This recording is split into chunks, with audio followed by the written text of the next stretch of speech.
Greatest crime committed on this planet is the idea of heaven. You're looking at the calendar images, that kind of yogis, they're artists' work. The yogis were never like that. You look at Adi Yogi, the first yogi. He's the most exuberant and athletic human being you can find. Journalists particularly, they come to the yoga center. One film star or one minister, somebody is there. Their focus is only that. There are other 30,000, 40,000 other people. Your cameras never caught them. I've never gone to any politician, any powers that be, including God, asking for something. I've never prayed in my life. Right now, people are talking about mental health pandemic. I know this will get me heavy trolls, but I must say this to them. If you do not understand your physical and mental health is your responsibility. One important thing Indians have been lacking is that we've always been accused of not having strategic thinking. The world is looking at as one of the greatest possibilities on the planet. We are a civilization who strategize 1,000 years later what we will be doing at one time. People call me Sadhguru according to their experience. I'm telling you my problems, I will die as a failure, I know that. But I am a blissful failure.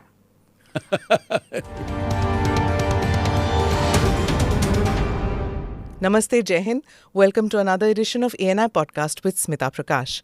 I have a sore throat and an allergy cough.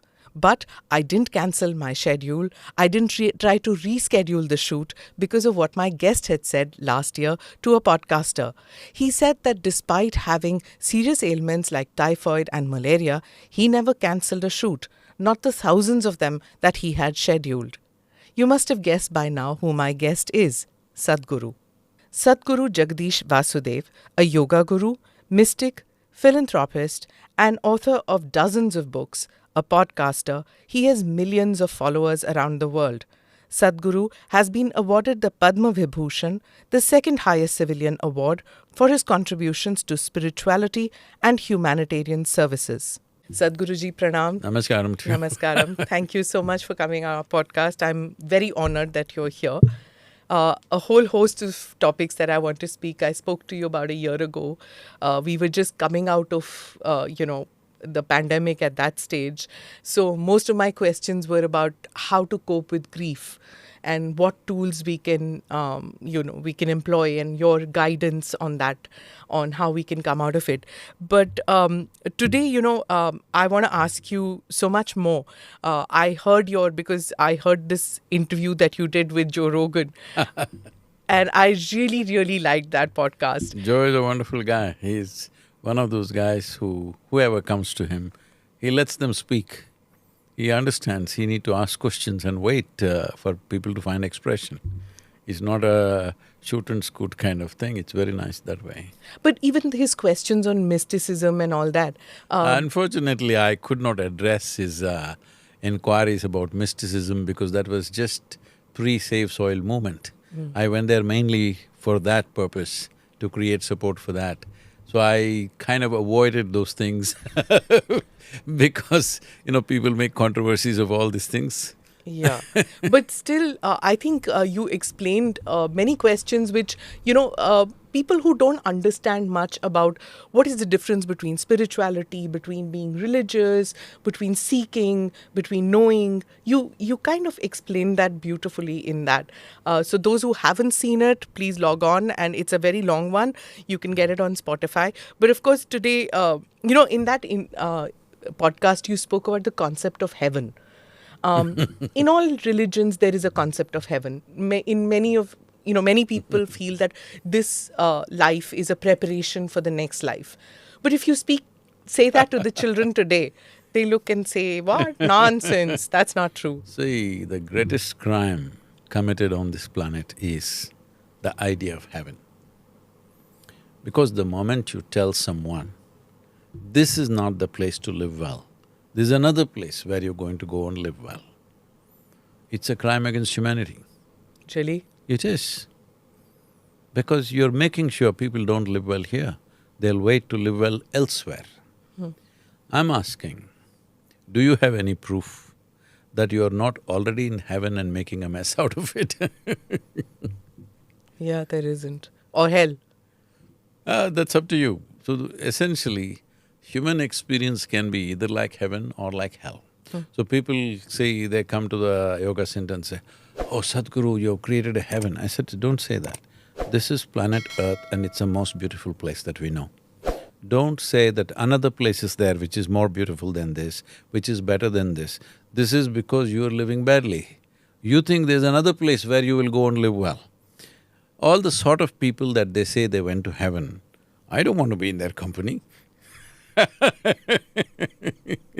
Yeah, true. I know, but you're talking about thousands of years of prophets and gurus and yogis who have been telling us that… No. Don't blame the yogis. Yogis never talked about going to heaven. It is only… the heaven idea is a very Western idea. When I say Western, I'm talking West Asian idea. Oh, okay. Otherwise, there is no heavenly business here. Here, you've always been told your life is your karma and you have to make it happen the way you make it happen, and there is a possibility of life being cyclical, and you can transcend the cycles if you wish, or you can go through the cycles. Nobody said you're going to heaven and permanently be there in one place. I'm saying, suppose I will send you to the most beautiful resort on the planet, but we will picket it in such a way that you can't cross it. You have to live there only, forever, not for your lifetime, forever. You think it'll be great? It'll be just like any prison, all right? True. So this is the idea of heaven. It's supposed to be very beautiful, but once you go there, there's no way out. I don't want to go there. Yes. That brings me to one question which I was going to ask later. You're one of those who has broken stereotypes, of a guru, of a yogi, of a mystic person who, extricates himself from the worldly life. You dance, you sing, you play golf, you motorcycle, you travel the world, you wear lovely clothes. That's lovely. It is very pretty. Thank you. You seem to… I design my own clothes, I want you to know. Okay. It's from natural fiber, I can see. Yes, that's a part of my mission. Save the Weave is one of the projects that we are doing. Okay. To bring back natural fiber, because one of the worst kind of pollutions that is happening is because of the clothing. Like they say, an average American has about 28 grams of polyurethane in their body. And this is one of the biggest causes for cancer and things like that. And fashion industry is the third largest polluter on the planet. So these things are happening and nobody looks at it because everybody is focused on something that's visible. It is the smoke that comes out of the automobile that everybody is interested in. Everybody is interested in that lowly plastic bag which is floating around. I'm not saying they should not be fixed, but especially in Western countries, and it's become true in our country also now, nearly 90% of the clothes that children wear are polyurethane. 92% of the world's fiber is polyurethane already. Non-biodegradable. Yes. And when children wear this, especially when children wear this, before 15 years of age, if they wear this polyurethane clothing, any kind of synthetic clothing, they get poisoned. So you are wondering why somebody is autistic, why this and that. If I say this, oh, where is the research, where is the fact? I'm saying, see, you will find facts after there are massive numbers of people, right? The fact is, we know what it does. We know it enters your bloodstream. We know it's entered the soil. We know it's entered the water. We know it's entered our food cycle. We know it's in the air. So, one of the important things, I've been pushing this with the governments to at least school children, make it that they're wearing either cotton Natural or fibers. linen or anything, okay, which is natural. It'll make a huge difference. At least the government schools make it, but it's still not happened. Everybody's using terracotta, terraline and whatever. It's not so much because it is cotton and 5–10% this thing. It's okay, I would say, because it demands less maintenance. But a time has come when the richest people in the world are wearing crumply clothes once again. In California, I'm in somebody's house who's really up there in the movie thing and all that. So when I go, our volunteers ask, is there an iron box? So what? This is not a kind of house where we'll have an iron box. Iron box is an insult. It's for those kind of steamsters. Permanent press. Permanent press clothes, right? No, they're not pressed, they all wear crumply Crumpled, clothes. Because that's fashionable, that's the most expensive clothing. So when Linen there and is a fashion like that, we must all get into little crumply clothes, it's all right. Yeah, I'm also into a little bit of crumply clothes. So, but my question stays, Sadhguruji, that you've broken Yeah, stereotypes. see the thing is, when you say stereotype, where did your stereotype come from? You're looking at the calendar images of those, long bearded, constipated look on their face, that kind of yogis, they're artists' work. The yogis were never like that. You look at Adi Yogi, the first yogi. He's the most exuberant and athletic human being you can find. You look at all the gods that you have in this country, if they don't dance, they cannot be gods in our country. Non-dancing god not allowed in this culture. A man who cannot dance, how can he be even a human being? Forget about being a god. Dancing with ecstasy because of spiritual Yes, union it is with… not some trained dancing. See, dance is like laughter. When you're bubbling with joy, you laugh, all right? It's not like you're trained to laugh. Naturally, it comes to you. It's not that somebody has to tell you a joke. Life is funny. If you look at it carefully, it's very, very funny. If you look at it in the surface, it's dead serious. But if you look at it carefully enough, it's quite funny how people come, do all this, and tomorrow morning they disappear and everything is fine, all right? It's quite funny. So if you see on one level, you will laugh. When your body wants to laugh, it will dance. It's a consequence of exuberance. It is not some special kind of dance you have to do. This joy and exuberance, you feel it's very much part of Indian culture, or… No, it's part of life. It's part of life. It's part of life. Life is exuberant. You just look at this. Children below, that is also unfortunately it's happening. 12, 13-year-old children are depressed and committing suicide, all these things unfortunately, it's the worst thing that can happen to humanity. But you look at any child anywhere in the world, being exuberant is natural. Look at a butterfly, look at a grasshopper, look at anything. Everything is exuberant. What went wrong with you is just this. You became dead serious about life. You're dying to live. People are dying to live. What That's for? a very in-depth statement. You're alive anyway. And when you really look at it, how long are you alive if you look at this? Even if you live to be 100. But what potential a human being carries, it's too little, if you explore the potential. Otherwise, it may feel very long. I mean, in your own experience, you can look back and see any given day. On a day when you're very joyful, 24 hours, poof, it goes away like a moment. Someday, if you're a little frustrated or anxious or depressed about something, then 24 hours feels like a eon of time. This is because only miserable people can have a long life. Are Indians miserable by nature? Not at all. So the reason I'm asking Sadhguruji is because recently there was something that came out, the Happiness happiness… studies, nonsense, that is all.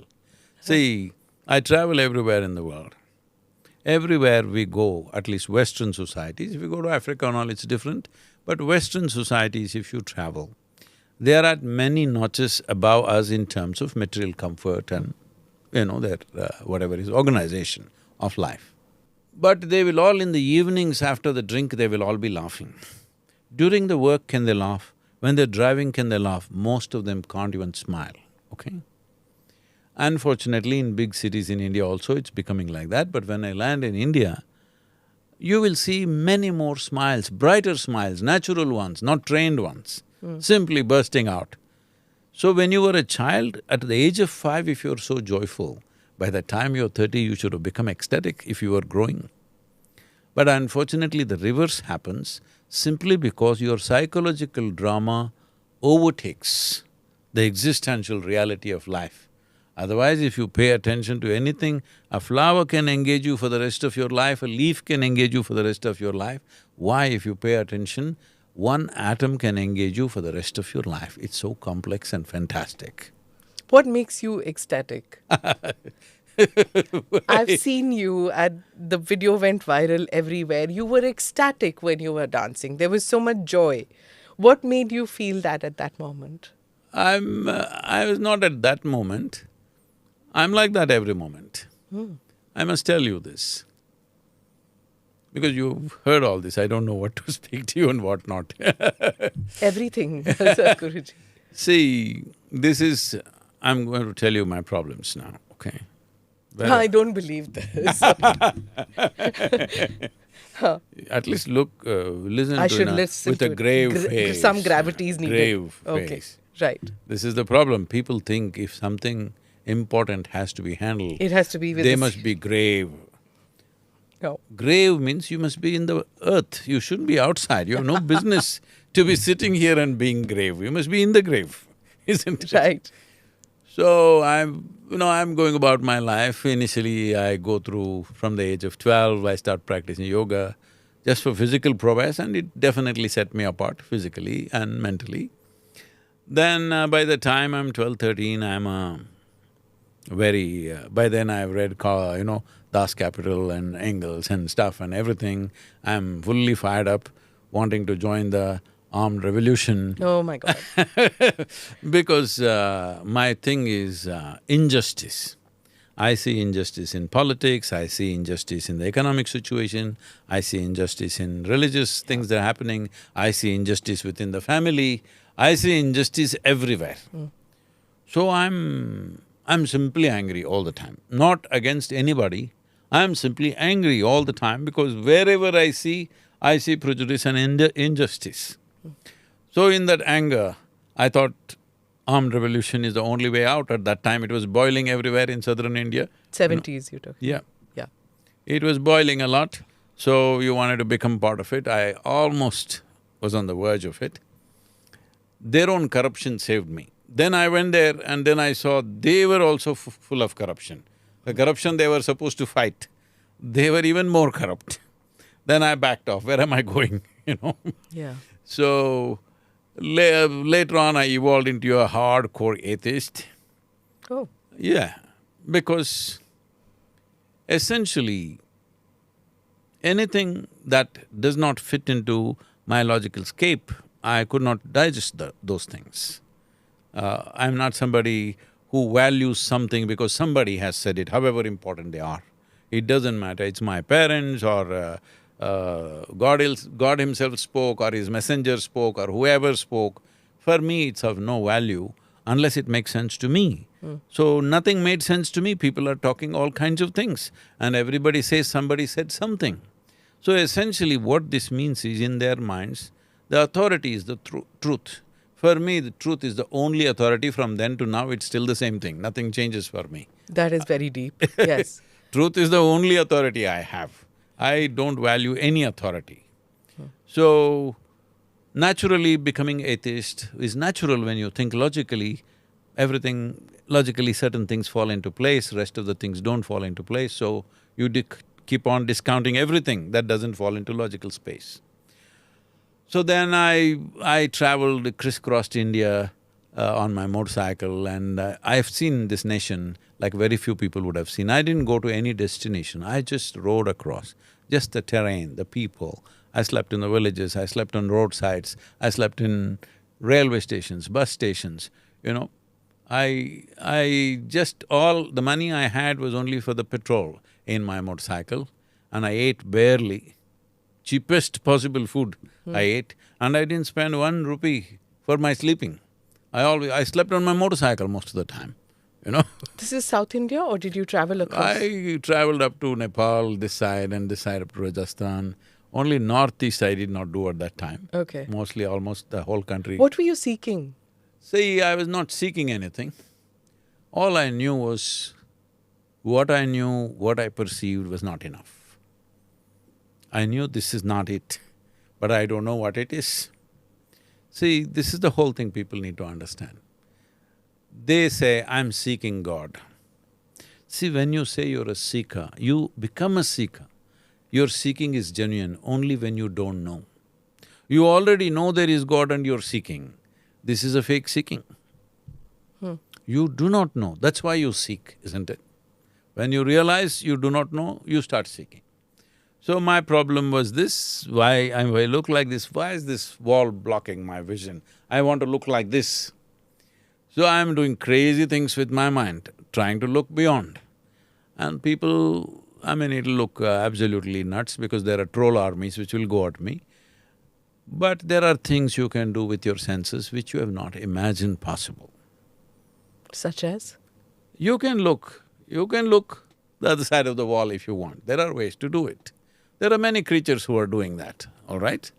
With the kind of vision that we have, it's not three-dimensional, it's It not… is not, it is only reflection, Yeah. all right? But your vision is not just about seeing. You can see things that you have not seen, all right? See, for example, you go into the forest. The panther there or a tiger there doesn't have to see you. If you're somewhere behind the tree or on top of the tree, with his nose, Yes. he sees you. He knows exactly where you are, all right? He need not physically see you, but he knows exactly where you are. Most of the time, they're surviving and finding their food only by sense of smell. So I kind of spend time in the jungles, looking at… If I just walk into your room, if there are, let's say, 5 people, with eyes closed if I walk in, I'll tell you there are 5 people and what kind of people. This is not magic, this is just keenness of attention. So in all these years of non-stop riding, driving, crazy things, I've never hit anything. People, like I was riding for Kaveri, calling all these Kannada film stars, they were riding. So, Guru, the way you're riding, what are you thinking about? You just keep going, going, going. What is it? I said, why am I thinking anything? I don't think anything, I'm just riding. But if there is one rule that you follow when you're riding, what is it? The only rule that I followed is never collide with anything, and still now I have not. Okay, knock on wood, that's good. Okay, you still ride? Yes, Okay. I ride But long distances. you're saying that you were not seeking anything, but were you… No, I'm not saying I'm not seeking anything. I'm seeking, but I'm saying if you already know what you're seeking… Did you know? No, if you already know, you're not a seeker, I'm saying. So what were you honing? What skills were you honing, or what were you… what was See, happening then?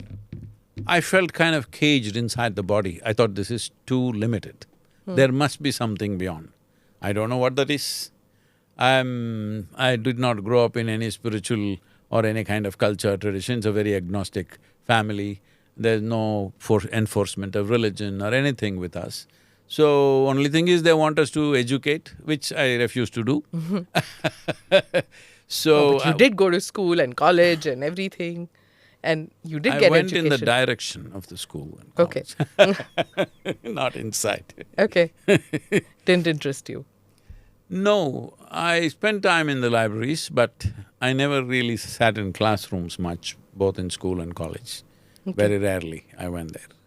So, the important thing is, human beings have assumed too many things. You can call it society, you can call it religion, you can call it education. It's all full of assumptions. So essentially, even in school, when you went through school, they rewarded your memory. They never rewarded your attention, isn't it? This is a basic mistake we have done with humanity. We are not rewarding the attention. It's the human attention which opens up doors. Human memory, you call that knowledge, but today artificial intelligence is coming, computers are coming, what the hell will you do with your memory? Right now they're all feeling insecure, what about our jobs? I've been saying this for years. Anything that you can grasp as data, analyze and express, a machine can do better than you. I've been saying this for over 25 years. But now it's becoming a reality, all the academics, others wondering, what will happen to us? You will have no job and it's fantastic. The teachers have no job, it's really fantastic, isn't it? Why would you say that? Why not? I'm saying, see, Well, this happened in 70s. I remember this so well. In Mazagon docks, they installed the first gantry. At that time, 125,000-ton ship was the largest ship.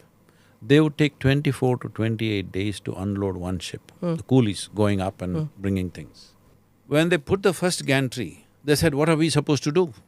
Our muscles, what are we supposed to do with this? And they went on strike. They closed down the docks for many weeks or so. At that time only wondered, what are these guys doing? So, now there are gantries in every port. 250,000 ton Are being ships lifted, yeah. are emptied within 24 hours, Correct, all yes. right? So, what are all those coolies doing? They're obviously doing something else. So, these intellectual coolies also will find something to do. Sadhguruji, in that Joe Rogan show, you spoke about some mystical happenings which happened when you went to Kailash Mansarovar. What is it that you saw there at that 2:30 a.m. that you saw, which you thought that there was something that happened? Could you tell us what happened at Kailash Mansarovar? See, there is a phenomena that maybe a lot of people are unaware of this. When lightning happens, it's possible 20% of the lightning will be going from earth to sky. Most of the lightning is coming from there. Up to down, yeah. About 20% could be happening from earth to cloud.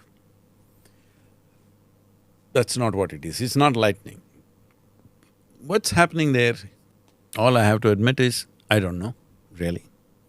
It's just that you see certain things. This is the most incredible thing about creation. Even if you are here for 1,000,000 years, still the damn thing will surprise you and freak you.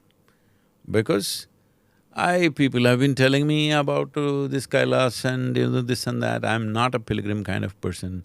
For me, if I close my eyes, I'm done. That's my pilgrimage.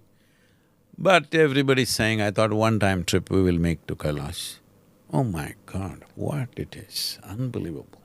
Really? Oh yeah, it's the most incredible thing on the planet. So it is essentially… this is a tradition where when people realized something, very difficult to find somebody who will be able to receive that. So how to store it? The need to store it. If you articulate it in words, it'll be all misunderstood. People will make fantastic stories about it and lose the whole thing. So, one way of storing it is they will find a space which is hard to approach but not impossible to approach. When I say this, they would store it in a place like Kailash but not on Mount Everest. That is nearly impossible to get there. But not a place where there's too much of human traffic. A place where it's secluded, where those who really want to go can go. Common people who are now curiosity seekers cannot easily go. Today, of course, we are flying in there and everybody is driving in four-wheel drives and getting there, that's a different matter. But in those days, if you want to go to Kailash, it's a arduous journey, it's not a simple thing. And there's the China factor. No, there was no China factor at that time because there is history of over 12,000 years. Tamil devotees have been going to Kailash from southern India for 12,000 years. Imagine a Tamil man, all right? In that cold weather. No down jackets, no thermal this and that, nothing. Maybe at the most he picked up one woolen rug somewhere. And rain and cold and snow and works, walking 4,000 kilometers and going and coming back. Something should fire them, isn't it? Yeah. This is not for livelihood. There's no gold out there to go in search of that. Is it just abode of Shiva, that's why people went? See, when we call it an abode of Shiva, see, why is somebody valuable to us? After over 15,000 years, why is one man valuable to us? Because of what they offer to us, isn't it? So many people would have lived in this 15,000 years, we don't care whether they existed or not. We don't know where they were, what they did. But why do you remember one person? Because of the knowledge base. This knowledge base was offered in many ways.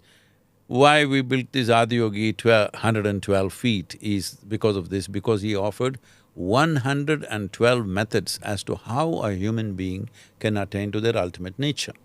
When I say ultimate nature, let's put it in modern language. See, today you are who you are. 30 years ago, did you have the same skills that you have today? No. No, isn't it? So, 40 years later, did you have the same skills that you had at 30? No. No. So, there is something that you evolve. I'm not just talking about profession. I'm saying as a human being, you can hone yourself slowly if you work on it. Some people never do anything, they think once they finish their high school, they're done.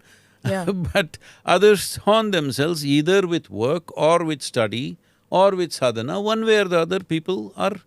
some kind of sadhana they're doing, isn't it? You may be doing journalistic sadhana, somebody may be doing political sadhana, somebody may be doing spiritual sadhana. Some sadhana they're doing to constantly evolve themselves to the next way of being. So what would be the ultimate of what you're doing? Now, if you sit there and you know everything that I will say before I say it, this is ultimate journalism, isn't it? My job is to question all the time. No, but I'm saying for every question, if you Know the answer. know what is there, then It's death of my career. that's AI, it's called. Good one. I'll give that to you. Yes. So you would be GPT, all right? I'll give that one to you. Yeah. So I'm saying, when we say ultimate, let's not imagine something heavenly, this one, that one, no. A human being can rise in…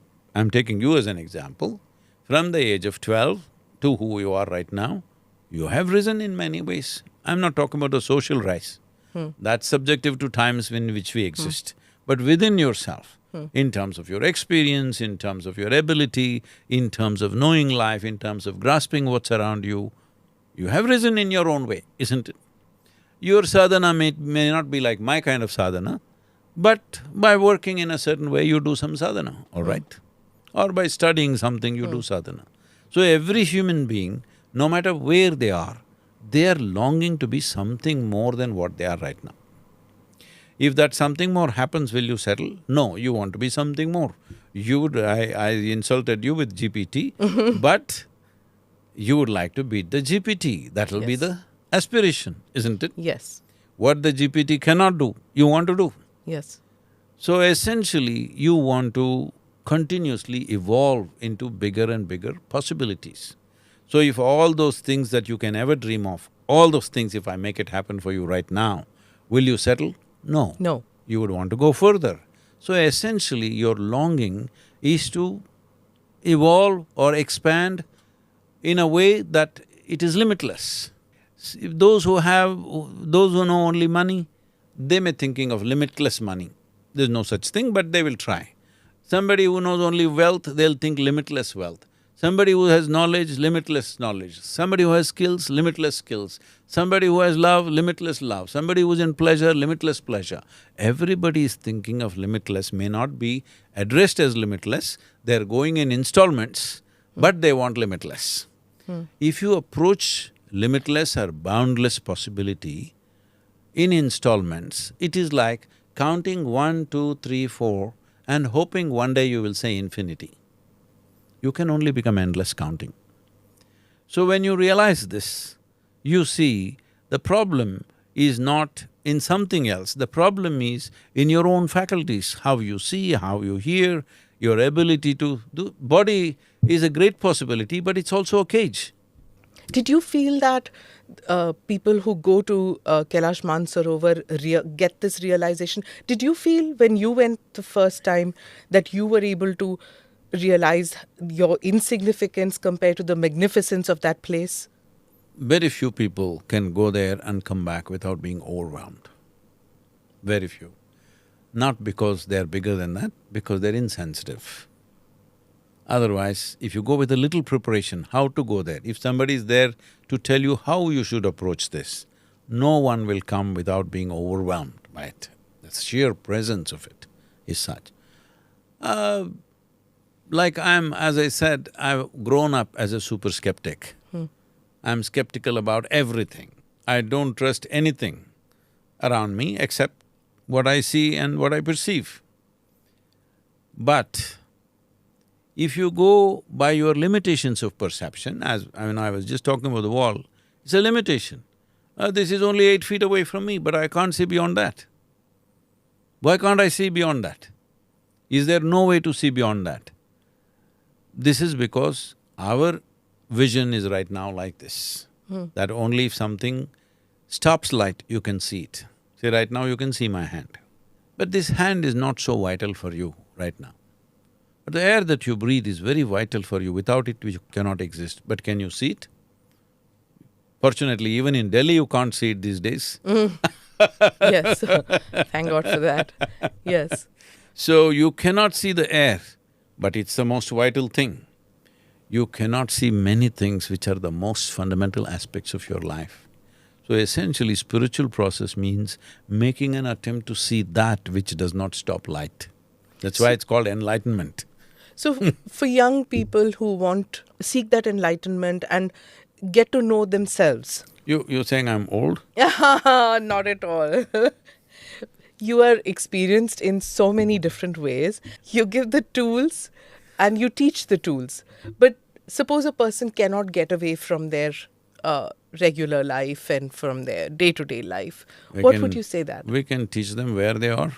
That's why the miracle of online is there. So, see, we are delivering the inner engineering program, the preparatory part, 7 sessions online for quite some time, already 12, 13 years. But we were always hesitant to do any initiation online because the problem is not doing it online, the problem is the recipient. How will they be? Will they be focused? Will they be there completely, or will they misuse it? Will they harm themselves? This is the issue. How can they harm themselves with it? See, anything powerful, if you don't handle it right, it can harm you. If there is something has the power to transform your life, you must understand if you don't handle it responsibly, it can also hurt your life. Electricity is fantastic, it's making our lives. You love it and you put your little finger in that hole, you know it does something else to us. So anything that is powerful enough to transform your life always has the flip side to it if you don't handle it right. This is why the commitment, we go on pushing for that. But now we found a way that we can proctor thousands of people. At a time, 6,000 is the limit we have right now because of some technological reasons, but we are seeing how to make it 25,000. We proctor every one of them in their homes. 25,000 at a time? We could do that. So, right now we're doing 6,000 at a time. So, volunteers, hundreds of volunteers are sitting the full day and proctoring those people. They have images of all those people on their screens and proctoring them, helping them through, making sure they're focused, making sure they don't do anything wrong. How do you have so many volunteers, Sadhguruji? Because there are skeptics who will say that you hypnotize or there's some magical element to you. What is it? You don't, as you said, you don't take out gold chains, no vibhuti coming out, nothing of that sort is happening. So how do you get people to do this? See, you need to do a miracle only if you don't realize that life is such a miracle. Right now you're sitting here. You think this is your AI studio, this and that, whatever images you have of it. But you are sitting on a tiny little mud ball called planet Earth, in the middle of nowhere. Neither the religious people nor the men of science know where the cosmos begins and where it ends. In the middle of nothing, spinning and, hurtling through the space, this damn little mud ball, in this you're sitting and so confidently handling everything. I'm not, I'm asking you. No, I'm not. I'm saying you're doing You things are and I'm doing things, everybody's doing things, right? I'm saying nobody has a clue where the hell are we going right now? Which part of the galaxy are we in? Where is this planetary system going? Is it going to collapse next moment or will it collapse after 1 billion years? You don't know, right? You have no clue. But still everything is going fine because we limit our perception and make ourselves little secure. That security is meaningless to me. I'm always opening up the thing, I'm always, almost on a daily basis reminding them, hey, you will die one day, what is it? You're not negotiating death, you're only negotiating the time to die, isn't it? Hello? That fear of death is something which can be weakness and it can be a strength too, right? No. Why is fear a strength? Fear is never a strength. It can motivate you towards positive action. No. I'm fearful of dying tomorrow, so I will work today much more to make my day. Why should you work like that? See, this is like in the villages. If they want to make a donkey run or something, these are cruel things which would have been done by village boys. They will, in the Deepavali time and all, they will tie some crackers to the tail of the donkey and the donkey runs faster than a racehorse out of fear. Is that the way to go in your life? So fear of death makes me do right things. Why? Why the sense of life can't make you do things? So you're asking why so many people are volunteering, doing what they're doing, especially young people. If you come to the yoga center, many of them are with me for over 25, 30 years. They came when they were 18, 20 like this. Today, they're just entering their 40s or 50s, in that stage they are. Why is it? Means it's just this, that the seed of life is always being suppressed by the social norms and education. Everything is trying to… like you saying… see, you're saying this not by yourself. You somewhere believe it's only the fear of something which will make you be right. Fear of death, fear of hell, fear of punishment, right from kindergarten with the stick and cane and whatever nonsense. Fear of punishment, fear of pain, fear of suffering is the only way you can be fixed. The whole term God-fearing. That's what. You fear everything and naturally you fear God also, all right? So, if you fear everything, you are a miserable human being because fear is not a very exuberant, wonderful emotion. So what would you replace it with? Celebration, joy, happiness, peace, what? No, it's not like that. See, life is not a philosophy, life is a phenomenon.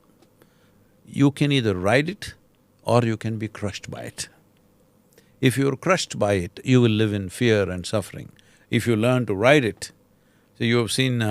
It's a motorcycle metaphor all over again. Of course, I'd expect you to say that. No, see, you're being GPT now. Okay.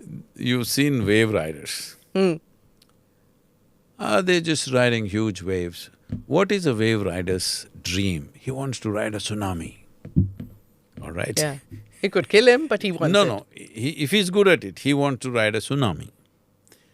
Because that's the dream, the biggest wave possible, you want to ride that. Because you're good at it. If you're not good at it, even a tiny little wave will cause fear to you. So now I'm not talking about being good at something. You're as good a life as anybody else, as much a life as anybody else. Doesn't matter, you don't know journalism, you don't know motorcycling, you don't know wave riding, it doesn't matter. But if you sit here, you're as good a life as anything. But that's not how human beings are experiencing.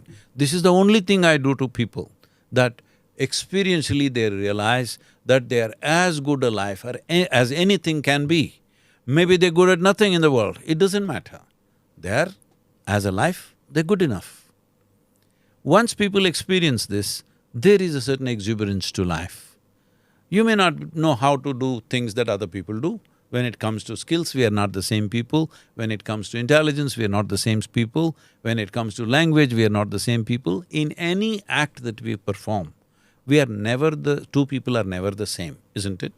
But as far as life is concerned, there is no such thing as your life and my life. See, you're sitting there, that's your body, this is my body. Till we are buried, all right? Once we're buried, we're all the same soil, let's not go there. We will right now keep the About the soil? I know you're going to get there. We will keep the distinction. That's your body, this is my body. That's your mind, this is my mind. Here and there, my mind, your mind may overlap and we may be okay, but still that is your mind, this is my mind. Sure. But there is no such thing as your life and my life. It's just like if you and me sit here and blow soap bubbles, that's my bubble, this is your bubble. If it goes poop, then you don't say, this is my air, this is your air. This is the nature of life. Once people experience this, there is a certain beauty to your existence because you're not separate from anything. It's not like philosophy, it is not something that you teach them. Not a toolkit, you give them tools to experience that. Once they experience that, they want that because that's the only thing we have. Tell me what else you have other than your life. Rest is all imagination. Only thing that you have is life, isn't it?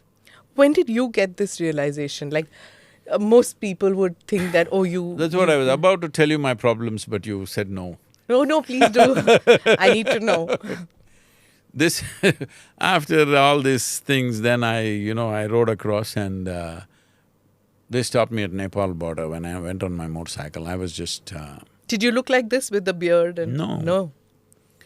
Maybe on riding I won't have shaved for 5 days, 10 days, but Okay. that's about You it. were not Sadhguru at this stage? No, no. No. Okay. Even now, within myself, I'm just me. Okay. People call me Sadhguru according to their experience. So who stopped you at the border? The authorities, they stopped me and they asked for a passport. I was nearly 20. I did not know what is a passport. Today children will laugh at me. I really did not know what's a passport, because I've been riding since I'm 12. The moment I became 18, I got my driving license, I thought this is it.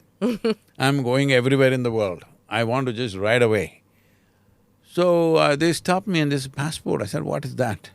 I didn't know. Then I came home and looked up what is a passport, and first thing is I got my passport because I want to ride away. Then I realized I need money. Then I started some businesses. One after another, everything became successful. When everything that you're doing is successful, you start thinking the world is going around you, not around the sun. True. So I'm in that state of cocky confidence, where everything I do is successful, everybody's clapping their hands, and everybody says, oh, is this, that, this. In the family, when you're successful at a very young age, everybody thinks you're some super nonsense. I'm not talking about money like today, they talk in 2 months, they talk of $10 billion, $100 billion, not that No. kind. Yeah. But for those days in a small town, it is successful, Right. or that kind of success. So I'm already into half a dozen enterprises, all working well and things happening. One afternoon, I just had a little bit of a break. I'm working from morning 5 o'clock to 11 o'clock in the night, non-stop, because I have so many things to do. And the best part of this work is I need to go from here to there to there, so zipping around on my motorcycle and doing all this. All kinds of crazy enterprises I did, everything worked fortunately. So this afternoon, I just had about an hour and a half break. In Mysore city, this is the culture that for those days at least, if we want to test our motorcycles, we go up Chamundi Hill. If you want to party, we go up Chamundi Hill. If we fall in love, we go up Chamundi Hill. If we fall out, we have to go to Chamundi Hill. Okay. If we have nothing to do, we go to Chamundi Hill. So I had nothing to do, unthinking, I didn't think of going there. Simply I rode and I ended up on Chamundi Hill. So I know this hill very well, I've camped there, I've spent days and nights in Chamundi Hill. I know every rock, everything. So there's one of those rocks which is west-facing of the Chamundi Hill. I parked my motorcycle, went up and sat. It's around 3:15, 3:30 in the afternoon. Like any other day, I just went and sat. My eyes were still open. After some time, I didn't know what happened. For the first time, till then, I knew, this is me, this is, that's somebody else. I have no problem with somebody else, but this is me, that's somebody. Suddenly I did not know which is me, which is not me. What was me was just all over the place. I thought this lasted for 10-15 minutes. When I came back to my normal senses, about 4.5 hours had passed. For the first time in my adult life, from the age of 8, I remember, I had not shed a single tear. I'm like this. I'm a closed fist, always, never, because I had no such need, emotional needs to cry and do this and that, no matter what happened to me. Here I am, 4.5 hours, tears are flowing, my shirt is all wet. And every cell in my body is just wet with ecstasy, it's like that, it's dripping. Then I shake my skeptical head and ask, what's happening to me? Only thing that my logic can tell me is maybe I'm going off my rocker. Then I ask my closest friends, something is happening to me, if I close my eyes, I'm just blown away. Like, come on, what did you pop? You found mushrooms in Chamundi Hill? What happened? This, that, this is a kind of inquiries. Of course, now, yeah, most people would think that, Yeah. right?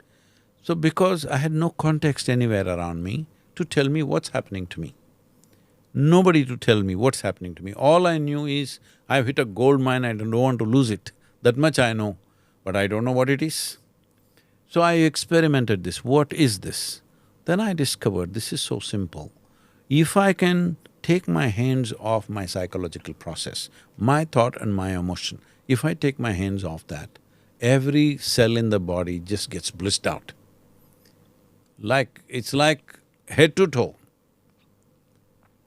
Recently, I was 25 at that time. About few years ago, maybe 4 or 6 years ago probably, one German doctor wanted to do some crazy study on me. And then he said, your cellular age is 25. I was surprised, how is he saying this? So in a way it is true, because I kind of stopped there. I hit the ceiling there, and my cellular age is still 25, I would say. So you feel physically you stopped aging in that process? Was it a miracle, Sadhguruji? See, this is why I'm saying. It's a logical question I would ask. I'm not asking what did you I'm pop. asking, see, this rose flower became so beautiful and fragrant not because somebody put perfume at the roots. They put filth, all right? Yes or no? See, the filth became so beautiful and fragrant. Is this magic? Magic of nature, I would think. You No. call it whatever, is it magic? No, it's not. It's not applied magic. It's a process magic. Process. What did you have for lunch? Soup. Soup, whatever soup it is, I won't question. All right. You eat dal soup. Same a South Indian person eating dal soup, but Mulagatanni. anyway, you drink soup and it becomes a woman like you. Is this magic? No. Why is it not? It's not something that If was you- done. See, it is done. You eat a chapati and you become a wonderful woman. Is it magic? No. Why is it not? Magic would be something that would be out of the ordinary, I would feel. Is it ordinary? If I take a chapati in my hand and make a human being out of it, is that magic? Yes. But if you do it in your stomach, it's not magic. No, because that's the biological process, no? See, that is an explanation, but is it not magical?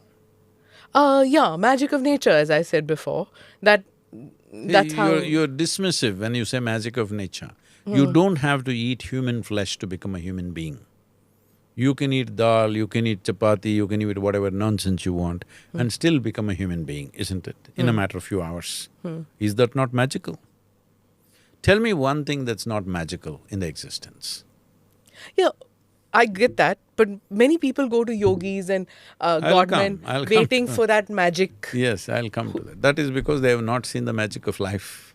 They don't have the attention to see the magic of life. If you pay attention, there is nothing here which is not magical. So anyway, let me tell you about that day.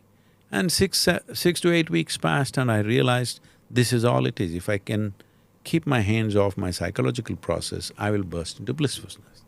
Then I thought, who wouldn't want it? Yeah. Who wouldn't want to simply be blissed out? Because there is enough scientific evidence today to show when your experience of life is very pleasant, your intelligence, your physiology, everything that you have works at its best. There's no question about that. There's no question about that anymore because it's all established today in the lab. Because everything has to come from the lab today. It's come from the lab, well established. We ourselves have a research center in the Harvard Medical School, in the Beth Israel Hospital, where it is a Sadhguru Center for Conscious Planet, whatever we're doing that. Top scientists are working and they're all saying the same things we've always been saying from our experience. Now they're speaking a little different language, complicated language about simple things. So once I realized this, I sat down, I was 25, and I sat down and planned. At that time, the world's population was 5.6 billion people. I said, in 2.5 years, I sat down and made a detailed plan. In 2.5 years, I will make the whole world blissful. Here I am, 40 years, this year is 40 years, okay? 1982, this is 2023, all right? 40 years it is. Well, people say we've touched over 2 billion people, whatever, but that's not my idea of humanity. So I'm telling you my problems, I will die as a failure, I know that, but I'm a blissful failure. You're a blissful failure. I wonder what that makes the rest of us, if that's what you're saying. Sadhguruji, I will come back to that question which I asked you, that, most people think, like, in fact, Yogi Adityanath is also criticized for this reason, that aap yogi hain, aap Himalaya mein jaake rahiye. Why are you getting involved with politics and all? You should be See, the disconnected from… highest things about yoga was, in a way, in recent times. When I say recent time, in India, recent means 5,000–6,000 years. In recent times was by Krishna. He's the ultimate politician and kingmaker, all right? So, this idea, a yogi means must sit in a cave and if he comes out, his yoga will fall off. That is not a very good yoga. People ask me, oh, why are you dressed like this? Why do you drive this? Why do you fly a helicopter? Why do you do this? Why do you do that? I can do anything. My spirituality is not so fragile that I have to protect myself in a cave. I can be anywhere. I can live in a marketplace and still remain the same. Doesn't matter what kind of company I am in. I'm part of the New York Fashion Week. Yes. Yes. I know. So, that's what I was asking. I'm saying the texture of my clothing will not take away my spirituality. I am not that fragile. You were at the Nita Ambani The cultural center. Yes. There too, we saw you walk the red carpet. I think Sadhguruji, and in No, fashion… they put a carpet with red, what can I do? Okay. If it blue also I would walk, if it But you black like also I would walk. golfing and, so naturally some Today people… I will think- inaugurated the G20 golf tournament. Yeah. Let me tell you this. Sports is important for you, right? See, if you don't know how to play, play means this. Play cannot see… you can worship without involvement. You can get married without involvement. You can bear children without involvement.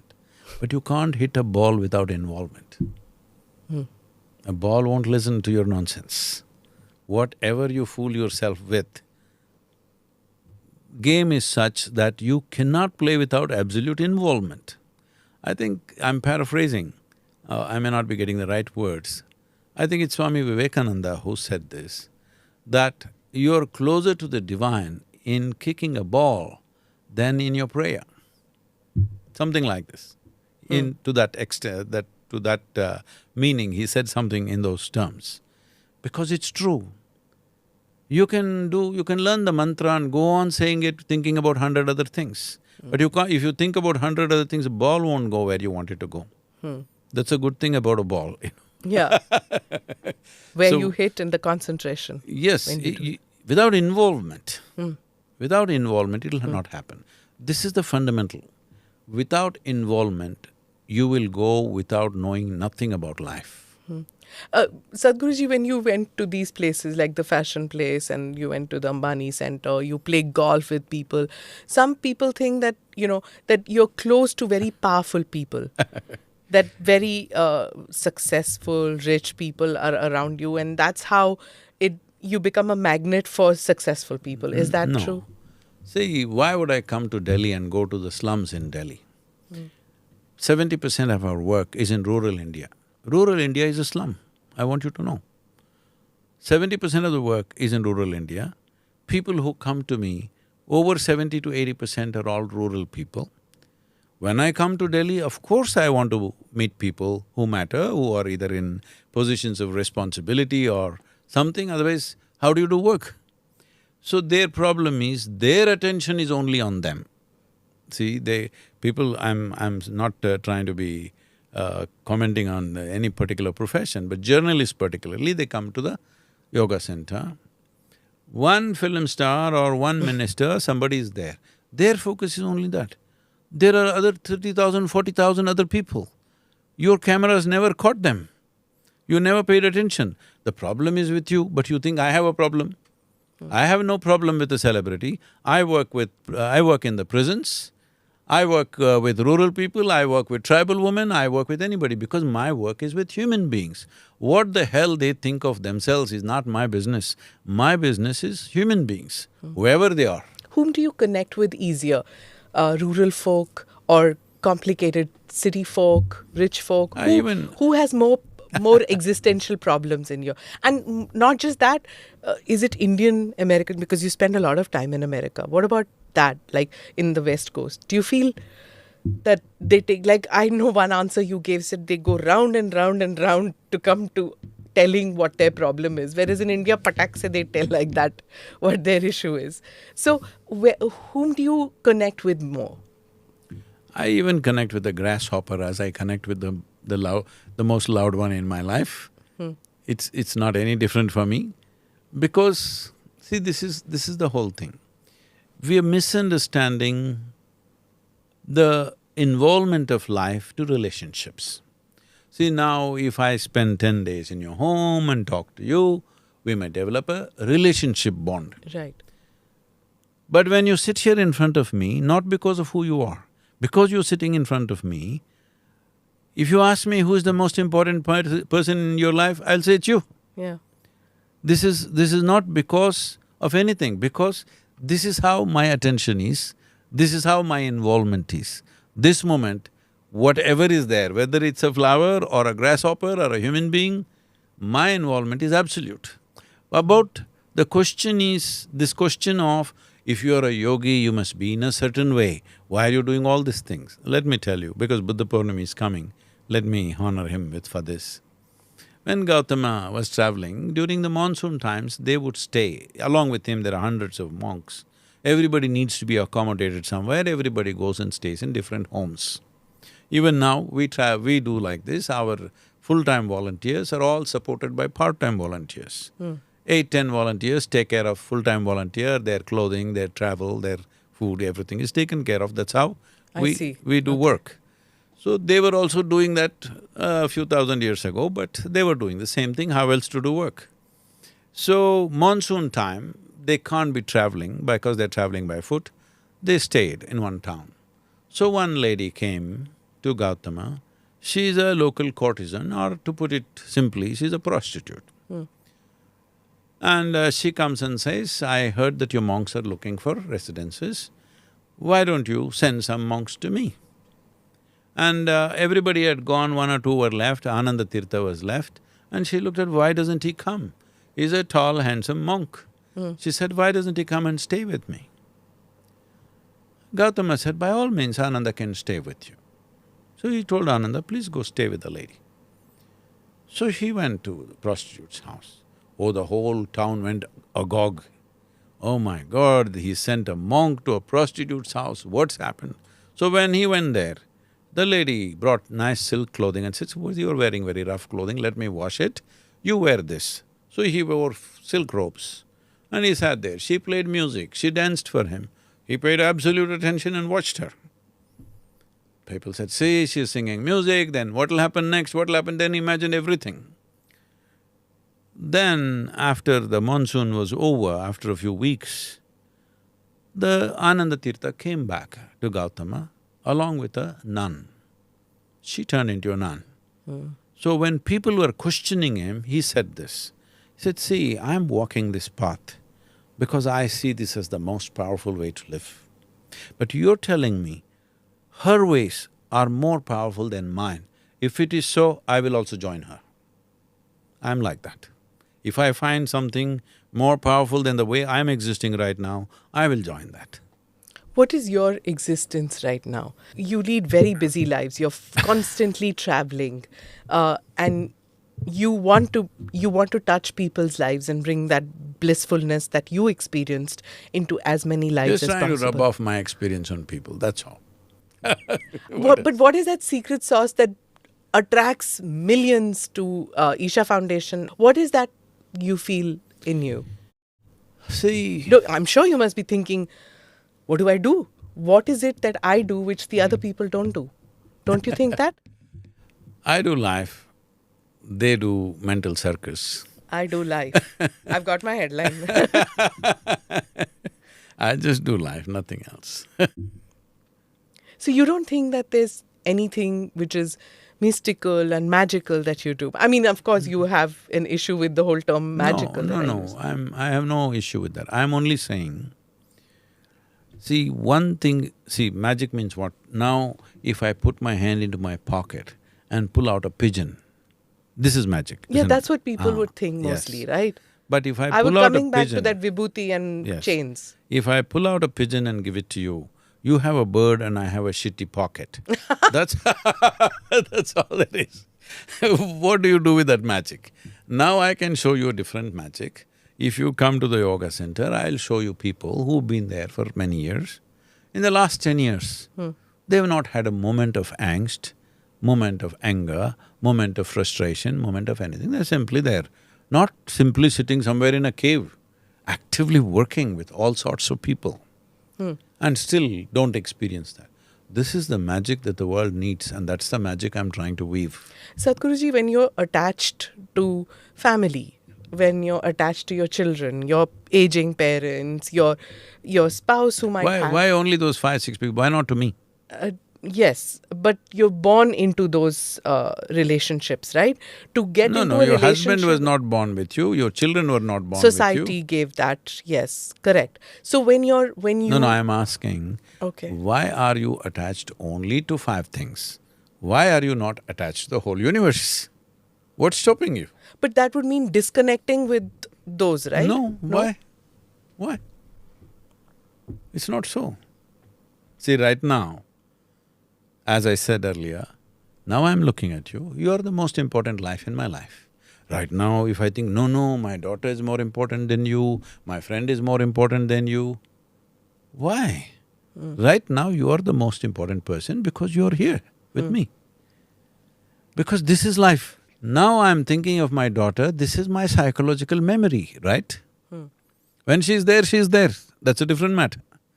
So you are giving more significance to your memory than your experience. Lots of people say that 1 meal a day, everybody wants to know from you, of course, that how you're so fit, and is it 1 meal a day, which everybody… the mythology around you, the myths around you is that 1 meal a day, he eats only nuts, he's very careful, diets Not a at lot. all. I eat whatever I feel like eating. I'm not careful about diet. I'm not careful about anything. I'm somebody who lives like I could die today, always. So, I'm not by rule one meal a day, but generally I find for the type of work that I do, it's a busy day at the yoga center means I don't feel like eating in the morning, so I eat somewhere between 4 to 6 in the evening. I eat a full… When I sit down at the table, I don't like to measure and eat. I eat what I like to eat. Proper South Indian meal, properly I eat. So once Which I is eat… rice and sambar and… Mostly 5 days, 6 days in a week, at least 5 days in a week we eat millets. 2 days we may eat rice or chapati or something, but… And vegetables? Yes. Organically grown, I'm guessing. It's from the local marketplace, semi-organic. Okay. We are not growing anything because we wanted to support the farmers around us. Okay. So we contract them rather than we growing it ourselves. Recently, the Delhi Chief Minister made this comment when he said that, the Prime Minister's people tell me that he sleeps only 3 hours in a day. And that's why he's so grumpy all the time, because he sleeps so less. He needs to sleep a little more. So, what does yoga tell us? How much… is there a rule that you need to sleep this much? See, we must understand, sleep means it's the downtime for the body. It's the maintenance time. Suppose you have a car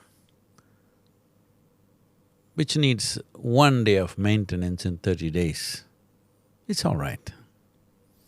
But suppose it needs 10 days of maintenance in 30 days, better get onto the bus, isn't it?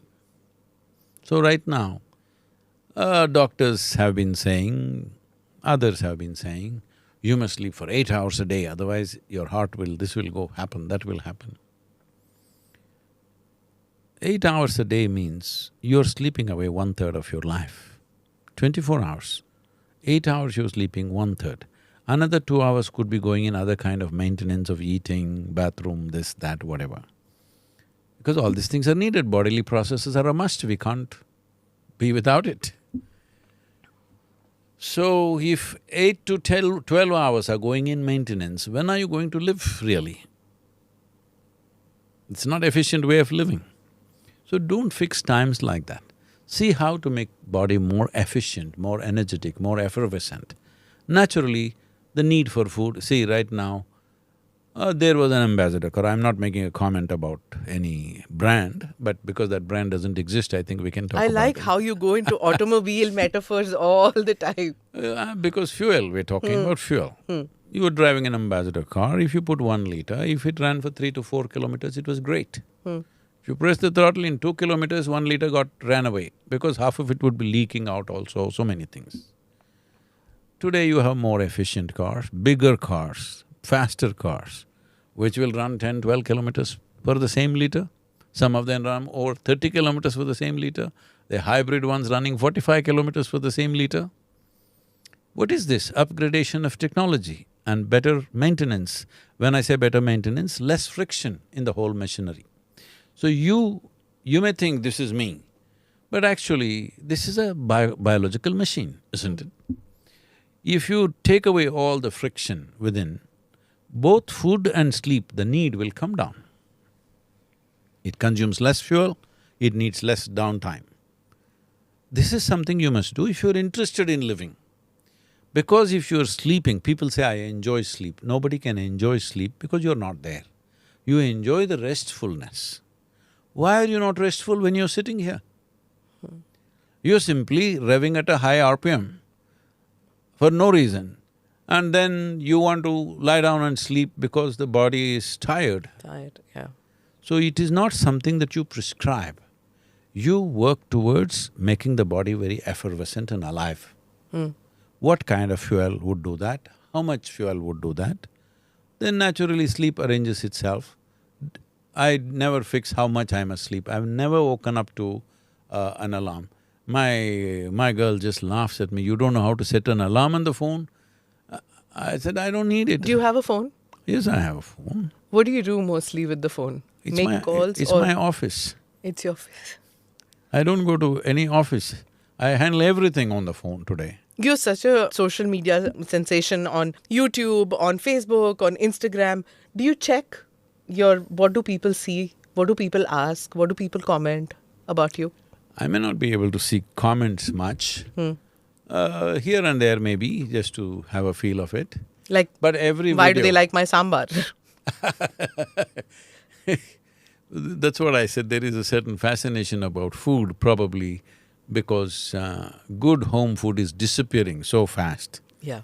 that people think it's something exotic that somebody can make sambar just in a camper. I'm making sambar in a camper that I'm driving during the virus time. Yeah, did you do that? I wanted to ask you, when you traveled for Save the Soil, when you went on your motorbike across the world, what was it about, food that you did?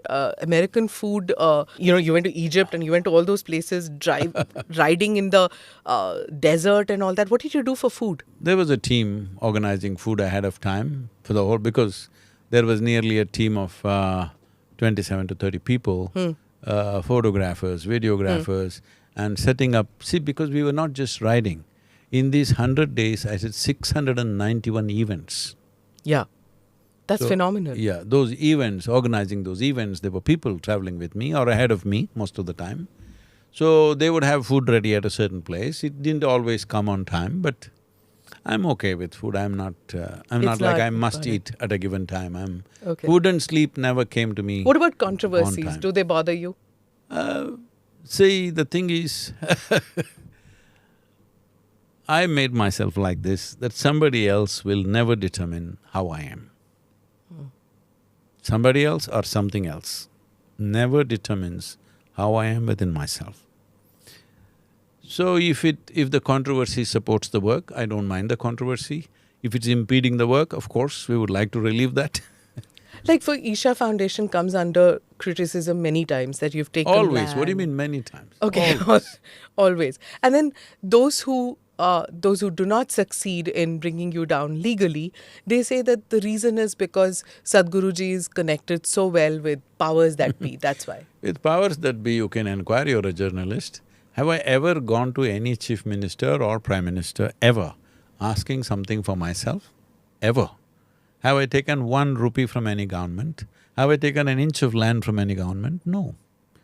If I go to meet them, I go there only to contribute to what they're doing. If I have an idea, if I think a certain law should happen to facilitate something, only that. I've never gone to any politician, any powers that be, including God, asking for something. I've never prayed in my life, ever. You've never prayed? No. Really? But don't you feel hurt, dejected at times? Why? No? That's why I said nobody else decides what happens within me. Does Sadhguru need a guru ever? I had when I needed, very long time ago. And that's a different dimension altogether. People are right now, there are troll armies which doesn't like the word dimension, so whenever I say dimension for their benefit. So I'm saying, whatever negativities people do, the problem with them is they want to make a living.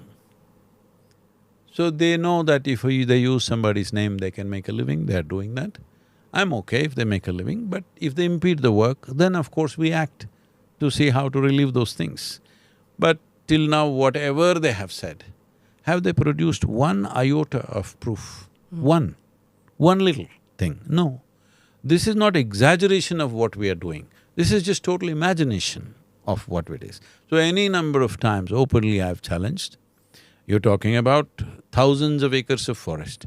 I said 1 inch, forest land, tribal land, private land, government land, 1 inch anywhere, if there's an encroachment, I'll leave the country, I'll withdraw from all the social media thing, you will never hear of me again, I'm done. If 1 inch, if you show me. I invite them, please come, stay at our expense, go ahead and find out. They won't come. Why? Because they make a living like this. It's a very unfortunate way to live, but unfortunately, they're making a living like that. Right. Sadhguruji, a person like me or any of my colleagues, they'll come to you and ask you questions like, how should I be happy? How should I get rid of tensions? How can I sleep? What should I eat? These are the kind of questions that most of us would come up with. When rich people come to you, what do they say? When can I make my first billion, second billion? What do powerful people say? When can I become prime minister? Do they come and ask you these kind of questions? Not exactly. See, you're thinking… See, a lot of people think you are very rich and powerful. Somebody who has nothing, looking at you, they're thinking that you are very rich and powerful. So who is rich and powerful to you may not be rich and powerful to somebody else. So for me, nobody is rich and powerful. If they have a problem, how are they powerful? Ah, I don't have any problem, so you can say I'm powerful. Not power over somebody, I have complete power over my life, and that's all that matters. I have no power over anybody else. But this is all that people want, that they want to be power over their own life. They don't understand that, and they think by conquering something, they're procuring something, acquiring something, it'll happen. Let me tell you this. Just before I started Save Soil movement, I was in United States, that's when this Rogan thing and all happened. I was campaigning for the… Trevor Noah also. Yes, and a few others. Some of them did negative hit jobs on me, it's okay. So at that time, I was meeting people, and one day I see one young man behaving like his tail is on fire. I said, hey, what are you up to? He said, Sadhguru, I want to make $1 billion, $1 billion. Oh, that's all? You come tomorrow morning, I'll give you $1 billion. Really? You'll give me $1 billion? I said, yes, tomorrow you come, I'll give you $1 billion. He had come with 8 of his friends. They were all sitting quietly. I said, see these 8 guys who are sitting quietly, I'll give each one of them $10 billion. Oh, Sadhguru, why Sadhguru, you're giving them 10, only 1 for me. I said, you idiot, just now you wanted only 1. The moment they get 10, you're miserable about the 1. So unfortunately, people have made themselves like this. They only enjoy what others don't have. This is the fundamental mistake about life. You don't enjoy what you have, you enjoy what others don't have. This is a sickness. You think it's joy, it is not joy. Joy is a natural exuberance of life. So whether you're a politician or a convict or a journalist or a man, woman, whatever the hell you are, you think you are all that, but essentially you're a life, either constipated or blossoming. Okay. Do people think that when they come to you for advice, do many people think that you can see the future? People try. These days they've given up because I know, they know by now that if they ask such questions where I will take them, they become GTPs, you know. They're predicting what I may say. So the important thing about my life is not about predicting your future, about empowering you to create your future. This is the most important aspect of this culture. Why this Sanatan Dharma is important is, here we have no sense of God, there is no the God in this country. We are a godless nation. We know the technology of God-making, but we don't have the God. All the people that you worship are people who walked the geography of this land. Shiva walked this land, Adiyogi walked this land, Krishna walked this land, Rama walked this land. They had all the troubles, or more trouble than you ever face in your life. But they're gods, no? No, we'll come to that. You can call them whatever you want. Essentially, they walked in human form on Right. this land, yes or no? Yes. Were their lives just magical or full of trouble? Well, both. Look at Rama's life. Yeah. It's a Complex. serial disaster. See, suppose you are a queen of a kingdom. At the age of 19, you're coronated, and then they take away your kingdom and send you to the forest.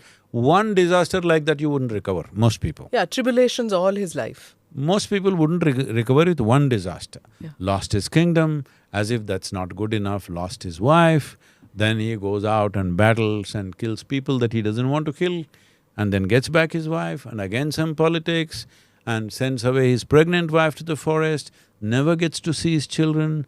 Unknowingly, he almost killed his children. See, if you or me or anybody, knowingly or unknowingly, we killed our own children, Biggest in many grief, ways, that yeah. is the worst thing that you could do. Correct. He almost did it, Yeah. and then he never got to see his wife. She died in the forest. So this is not a successful life. But the important thing why we worship him is, no matter what happened, he remained the same, no angst, no hatred, no nothing. He even did penance for killing Ravana. Okay, because this is the only thing that we value in this culture is freedom, liberation, mukti. When you're alive, if you're free from everything, you're not withdrawn, you're active but free. That is only one avatar of Vishnu, no, where this happened.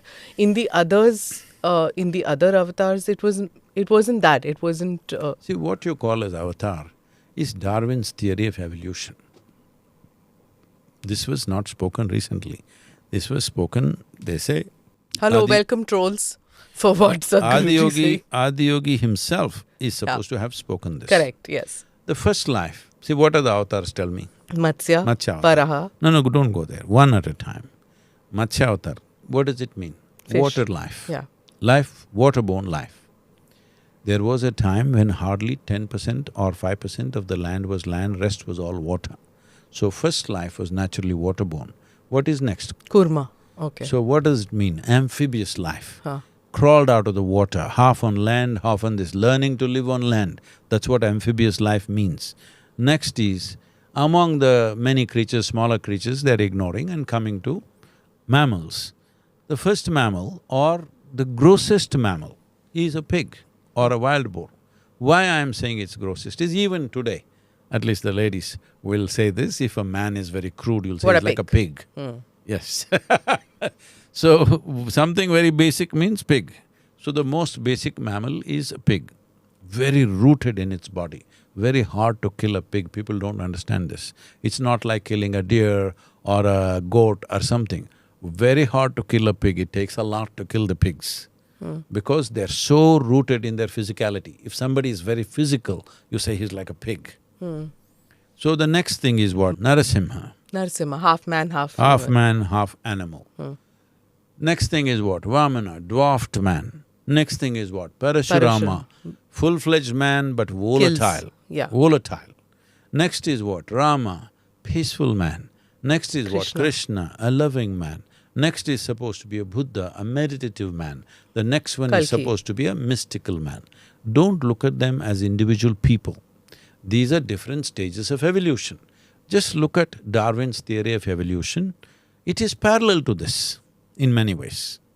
He might have gone at it with a different context. So Sanatan Dharma has an explanation, or a Sanatan view of life has explanations for life. Evolution. Evolution. We're talking about evolution.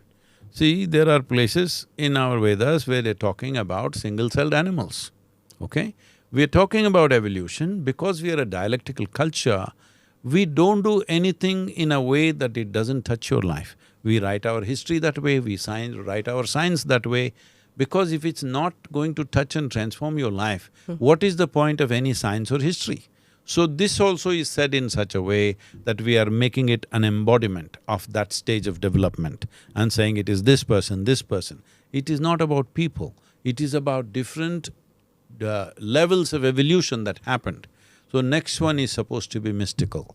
Right now, even your technology is becoming almost mystical, isn't it? Right now… Unable to understand. No, is that I'm what you're saying, if a machine gets up and suppose you are a robo, I don't know, it could be, or I could be, why you? If somebody builds a machine just like me and talks like me, ChatGPT is answering all your questions, and you don't know, I finished the podcast and went home, and you don't know, it can easily be done. Yeah. We're not very close to that.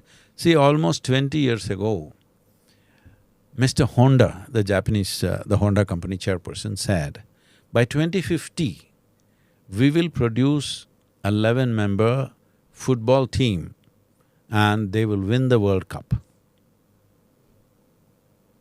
And they're not far from that. They can win the World Cup because you can make every player a Lionel Messi or the best in those different spots of the game. So, is this not mystical? It's manifesting also in a way, isn't it? It's mystical, we're getting there. See, we are always trying to separate this and that. Life is not in separation, life is in unity, always. Sadhguruji, there's, the current Prime Minister has given this thing that India's on the way to becoming a Vishwa Guru. There are many people who are skeptical about these kind of things, that this is too much. We can't resolve our own problem of giving water to every home, public toilets. We can't… these basic things we can't do, so what is this Vishwa Guru thing? Is he also doing this kind of thing, that which you said about Mr. Honda, which is, manifested, that once you have a goal, you achieve that? Do you think that there's a similarity? See, how India was viewed just 20 years ago and how it is viewed by the world today, the people who are skeptical should go out in the world and see how… Indian means nobody even paid attention to you. Today Indians say, wow, you're from India, they say. 70 Fortune 500 companies have Indian CEOs. Most of the Ivy League universities have Indian, deans and things like that. This is not small. Because we took a historical beating in terms of invasions, we lost so many things. The continuity of our culture was lost, the continuity of knowledge was lost, everything was destroyed. Today they're slowly… certain, unprejudiced historians and scientists are looking at it and saying, almost everything that you call as science that came from Europe, the fundamentals came from India, the mathematics came from India, all right? Even the most simple thing that everybody study, what is this… these theorems that you study in high school, they all were here well before the Europeans did that. They traveled here, they took it, they dropped this thing and produced it in their own languages and said, we found it. But our problem has always been this, we never put ourselves out well. Our problem is, we don't have a packaging industry. We have products, we don't have packaging. But now we are learning to package it well. But at the same time, just 250 years ago, we were 30% of the world's export. That means we must be packaging it well also. It's been destroyed, systematically destroyed, all right? It's not just didn't get destroyed ad hoc, systematically destroyed by somebody who had a different intent. Fine, it's happened, there's no point being bitter about it, because bitterness will not kill them, it'll only kill us, Sure. all right? So today it's on an upsurge. It is a land of so many complexities. That's our strength, that's our problem. Do we have the brains and the patience to handle the complexity and take it somewhere? Or will we get tangled up in our own complexity? This is the important thing. For this, you need a leadership which is visionary, which has the necessary courage, which has the necessary ruthlessness to push in one direction, no matter who says what. This is needed in this country, otherwise this country will not get out of its pits. We are a plethora of problems, but we are a tremendous possibility. Today, everybody is looking at the possibility of India. Those who are here commenting about local… they're just involved in this local news mess that's going on, they don't understand how the world is looking at us right now. The world is looking at us one of the greatest possibilities on the planet. And we will be, I have no doubt about that. It is just that if we do this in a planned way, in a determined way, in a strategically… because one important thing Indians have been lacking is that we've always been accused of not having strategic thinking. For the first time, we are showing some sense of strategic thinking. We are a nation, we are a culture, we are a civilization who strategize 1,000 years later what we will be doing at one time. But Albert Einstein, when he came to India, whatever, I've always been telling people, he met the wrong Indians. He met some people, whoever he met, I don't know who he met. He said Indians can't think 15 minutes beyond where they are. I said, I keep telling people, he met the wrong Indians, he didn't meet us. All right? True. So, we have to change that. We need to bring strategic thinking, we need to go where we want to go, not wherever winds push us. Right. We need to go where we want to go.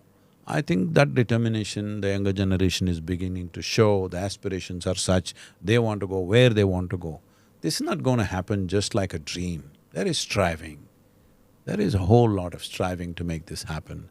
Only question is, will you do it joyfully or miserably? That's your choice. Wonderful. And anybody who says that if somebody needs to sleep more, that's a political ambition, I think. Finally, Sadhguruji, we talked about where we are going, how we are heading. 2023, where is Sadhguruji going? Are you going to be in India? You travel so much. So where do you see home? You're such a global person. Do you see home as in India? And are you traveling this year? My home is within myself, so it goes with me wherever I go. Sometimes I like the food, sometimes I don't like, but it's like home. Sometimes food turns out well, sometimes it doesn't.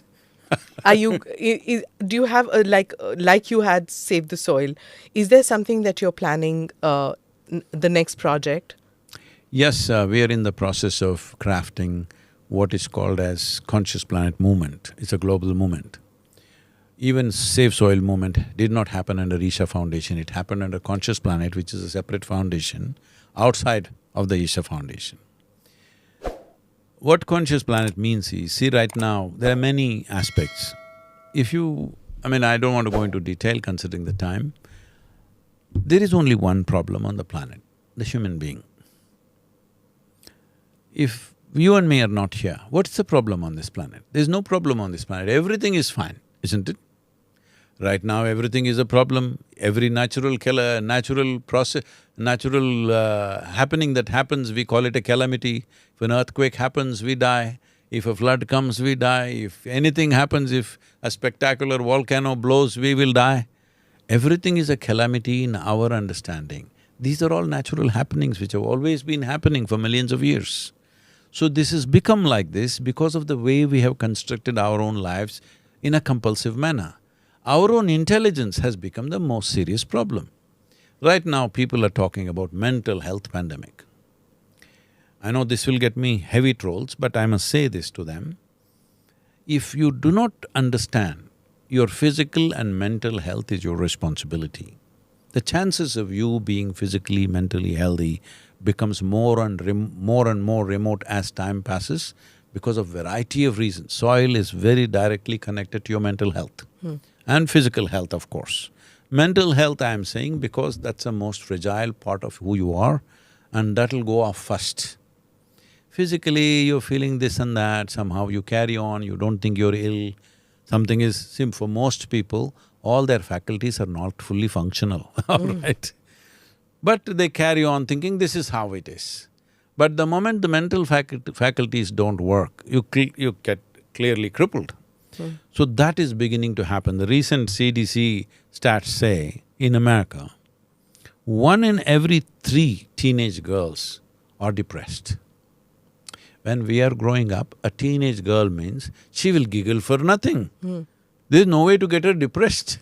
Joy was there. Simply exuberant, because that's the nature of life when it's blossoming in a certain way.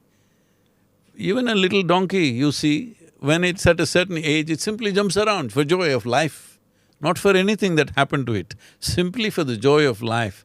Look at a puppy, how it jumps around. The same with human beings also. So adolescence is a time when your physicality and everything is blossoming, people are just giggly and bubbly. But today they're depressed, 1 in 3. This is dangerous, this is a dangerous proportion. 1 in 3 is depressed means 1/3 of the population. You don't have enough psychiatrists to deal with that kind of stuff. No. There is no way you can do it, you don't have that much furniture, first of all. True, true. So, what is it?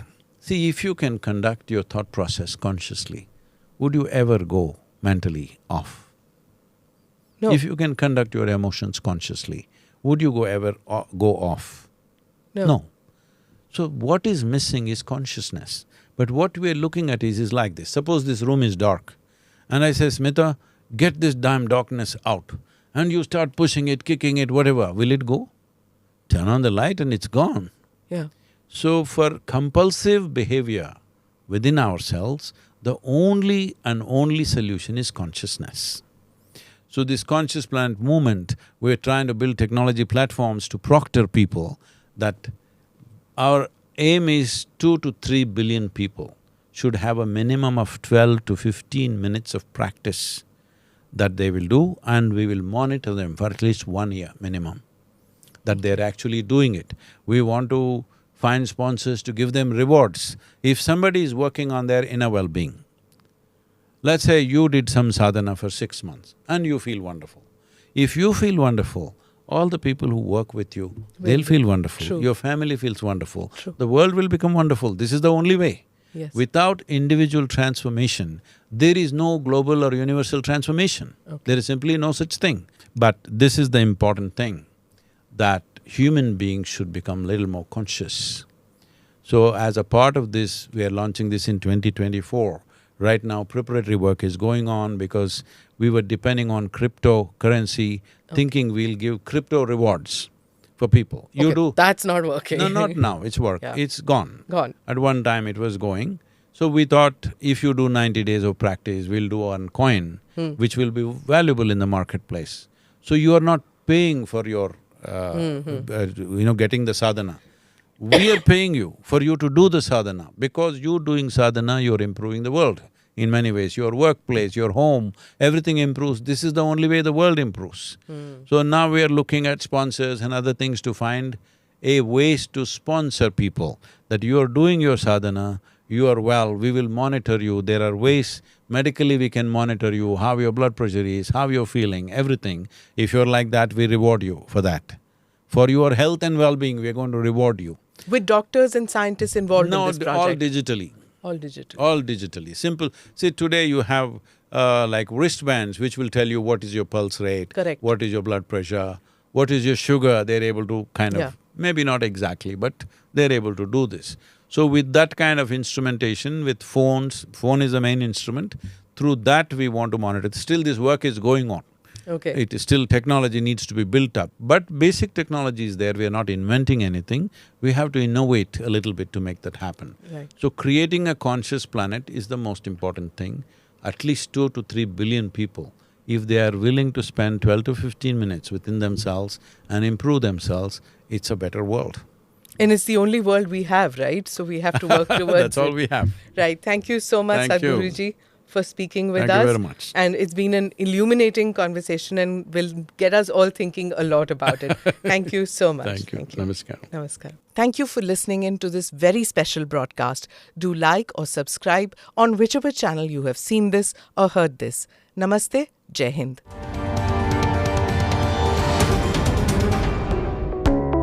Click here to watch the previous episodes.